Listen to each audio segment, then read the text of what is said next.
You may have heard at least, but you probably didn't watch, that there was a Democrat debate yesterday on January 14th, 2020, and it was, I lost track actually. I was going to say the 7th, but I'm not really sure on which debate this is.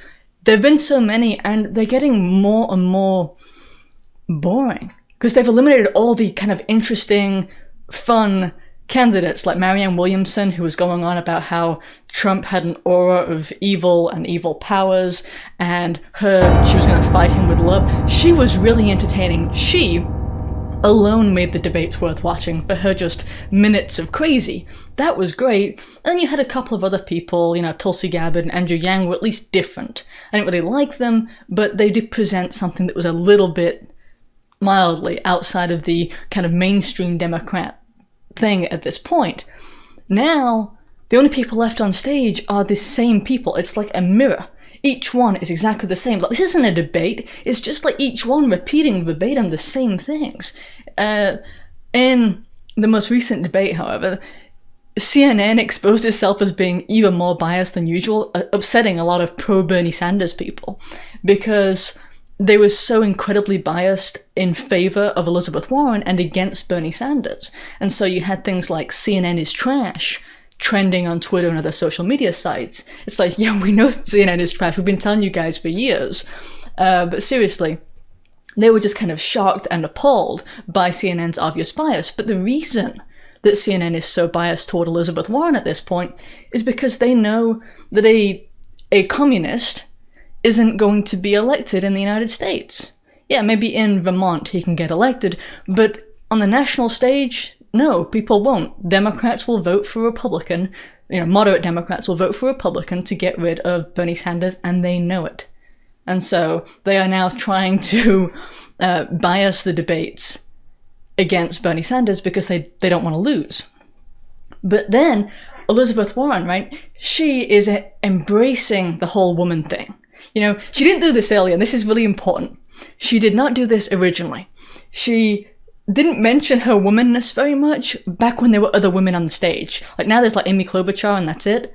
But back when you had like Kamala Harris and all these other women on stage, no, she didn't mention about how being a woman was an advantage, because she didn't want to raise these other people up. She's mentioning it now because she basically thinks she's the only viable woman who's on stage. She's a very manipulative woman who's really thought this out, and I don't want to say impressed, but right? She also recently claimed that Bernie had once told her that he didn't think that a woman could win the presidency.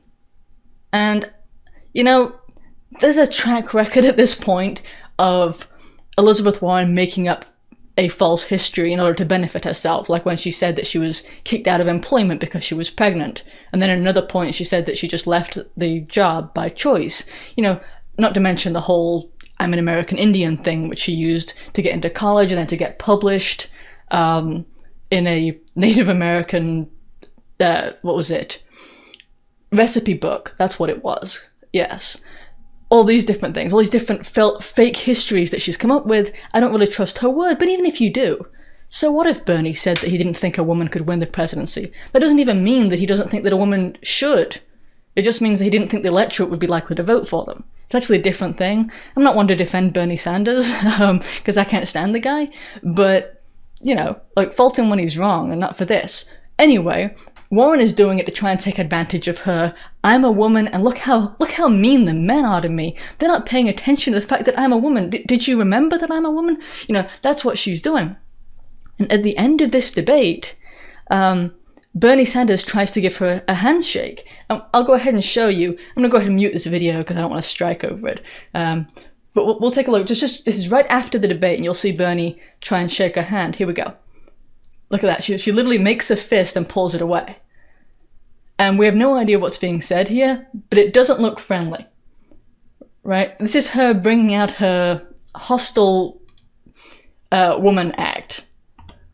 I mean, she's really kind of doubling down on that because she doesn't have any policies that are that different. And because of that, like, if you put her and Bernie Sanders up against each other, the differences between them are actually pretty small. And so what she's going to have to run on to distinguish herself from him is, I'm a woman. That's it. This stupid appeal to identity politics. In the middle of the debates, CNN kept running an ad from the Freedom from Religion Foundation. You heard that right, Freedom from Religion Foundation. An ad by Ronald Reagan Jr. was in it, talking about how he wasn't afraid of burning in hell. Honestly, that ad seemed so appropriate for the Democrat debates. It really did. It seemed like, yep, okay, that kind of sums up what we're watching and who these people are. Steyer, the businessman who bought his way on the stage, he said that we made 20 years of mistakes in the Middle East. Okay? I don't actually disagree with that, but okay. He also said that Obama was great. He kept saying about how awesome Obama was. And I'm like, he's the guy who had the most Middle East intervention. He's the guy who had 7 different wars going on at the same time. He's the only president who was in war for every day of his office, all 2 terms. So, how can you simultaneously say Obama was great, I loved his presidency, and also we have made 20 years of mistakes in the Middle East? And then what you also missed was them talking about environmental justice over and over again. If you're just listening to it, it's like they keep saying that. What does that even mean? It doesn't mean anything. But they kept doing it. You didn't miss anything, seriously. But take a look at this. This is a picture. Let's see if I can move out of the way a little. Oops. There we go. This is a picture of the actual debate stage, right? And you see back here, there aren't any people. There's a few members of the press here, but there's no real crowd. Do you guys see this?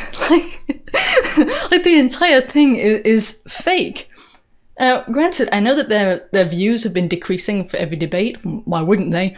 But look at that. Does that just make the point? Honestly, I saw that and I thought it was hilarious. Yeah. Okay, and Patrick Reed, I made it tonight. Thank you, Patrick, for the donation. I appreciate that. Thank you.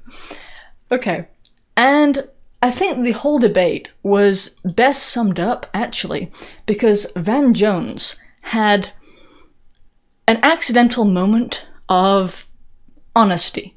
Let me just go ahead and show you this clip, okay? This thing, you say, level of vitriol was very dispiriting. And I want to say that tonight for me was dispiriting. Democrats got to do better than what we saw tonight.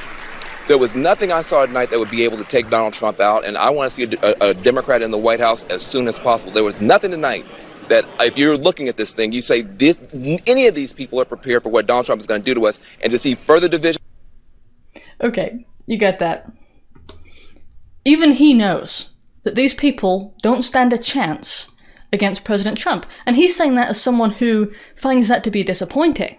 I find that to be amusing and frankly perfect, but on his side of the aisle, that's something that's, I don't know, scary because Donald Trump is the ultimate evil, from their worldview. But, when even Van Jones is sitting back going these people are useless. I think that just kind of makes the point, if ever there was. Now, while the debate happened, Donald Trump was holding a massive rally over in Milwaukee. And it was full. I mean, the stadium was absolutely full.